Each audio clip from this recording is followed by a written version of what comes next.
અને બોટાદ એલસીબીના માણસો તથા એસઓજીના પીઆઈને પણ આમાં સભ્ય બનાવવામાં આવે છે। આઈજી ગૌતમ પરમારે એસઆઈટીના સભ્યોને તાત્કાલિક ભાવનગર ખાતે બોલાવી લીધા છે। બગદાણા કેસમાં મહુવા ડીવાયએસપી રીમા ઝાલાને ત્યાંથી હટાવી દેવાયા। તળાજા ડિવિઝનના ડીવાયએસપી નકુમને નવી જવાબદારી સોંપી દેવામાં આવી।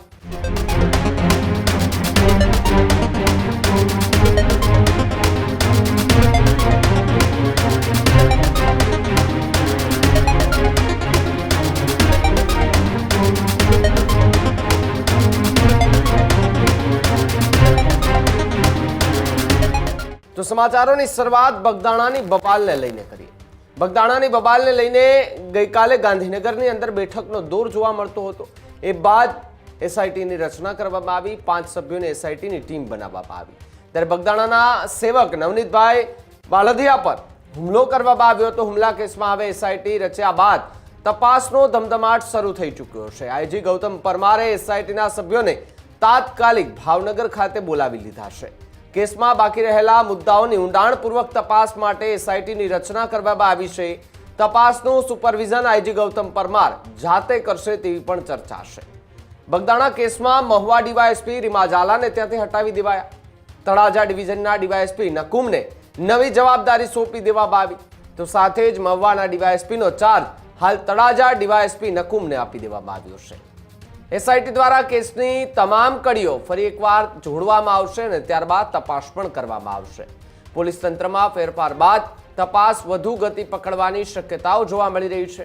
ત્યારે બગદાણા હુમલા કેસમાં હવે મોટા ખુલાસા થવાની આવનાર સમયમાં સંભાવના જોવા મળી રહી છે। ત્યારે બગદાણાને લઈને આ મોટા સમાચાર મળી રહ્યા છે કે જ્યાં બગદાણાના સેવક નવીનભાઈ પર જે નવનીતભાઈ છે એ નવનીતભાઈ પર જે હુમલો કરવામાં આવ્યો એ હુમલા બાદ હવે ચર્ચાએ જોર પકડ્યું હતું ને ગઈકાલે જ્યારે ગાંધીનગરમાં કોળી સમાજના તમામ ઉચ્ચ નેતાઓ જે છે એ પહોંચ્યા હતા।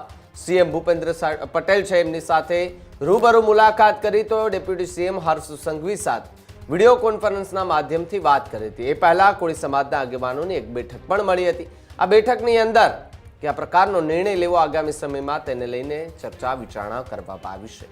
ત્યારબાદ હુમલા કેસમાં એસઆઈટીની રચના થઈ। તપાસનો ધમધમાટ આજથી જ શરૂ થઈ ચૂક્યો છે। આઈજી ગૌતમ પરમાર કે જે એસઆઈટીના સભ્યોને તાત્કાલિક ભાવનગર બોલાવી લેવામાં આવ્યા। કેસમાં બાકી રહેલા મુદ્દાઓની ઊંડાણપૂર્વક તપાસ માટે એસઆઈટી રચી દેવામાં આવી। ત્યારે તપાસનું સુપરવિઝન હવે આઈજી ગૌતમ પરમારે જાતે કરશે અને બગદાણા કેસમાં મહુવા ડીવાયએસપી રીમા ઝાલાને હટાવવામાં આવ્યા છે। તળાજા ડિવિઝનના ડીવાયએસપી નકુમને નવી જવાબદારી સોંપાઈ છે। તો આ તરફ મહુવા ડીવાયએસપીનો ચાર્જ હાલ તળાજા ડીવાયએસપી નકુમને અપાયો છે। ત્યારે એસઆઈટી દ્વારા કેસની તમામ કડીઓ ફરી એકવાર તપાસવામાં આવશે। પોલીસ તંત્રમાં ફેરફાર બાદ તપાસ વધુ ગતિ પકડવાની શક્યતા છે અને બગદાણા હુમલા કેસમાં હવે મોટા ખુલાસા થાય તેવી પૂરેપૂરી સંભાવના જોવા મળી રહી છે। જે બગદાણામાં ગુનો દાખલ થયો છે એમાં પ્રાથમિક રીતે બગદાણા પોલીસ અને ત્યારબાદ કેએસ પટેલ પીઆઈ મહુવાએ તપાસ કરેલી હતી।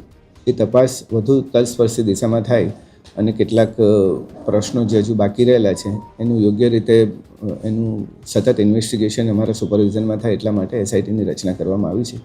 જેમાં ધારી એએસપી જયવીર ગઢવીને એમાં અધ્યક્ષ બનાવવામાં આવે છે અને બોટાદ એલસીબીના માણસો તથા એસઓજીના પીઆઈને પણ આમાં સભ્ય બનાવવામાં આવે છે।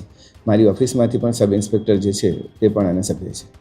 એસઆઈટીની રચના કરી છે તેમાં કેટલા દિવસ બાદ અમે અહેવાલ હજી આજે કામગીરી શરૂ કરી છે। દરેક પાસાઓની એફઆઈઆરથી લઈને બાકીના કેટલા સ્ટેટમેન્ટ છે બધાનું હજી વિશ્લેષણ કરવામાં આવશે।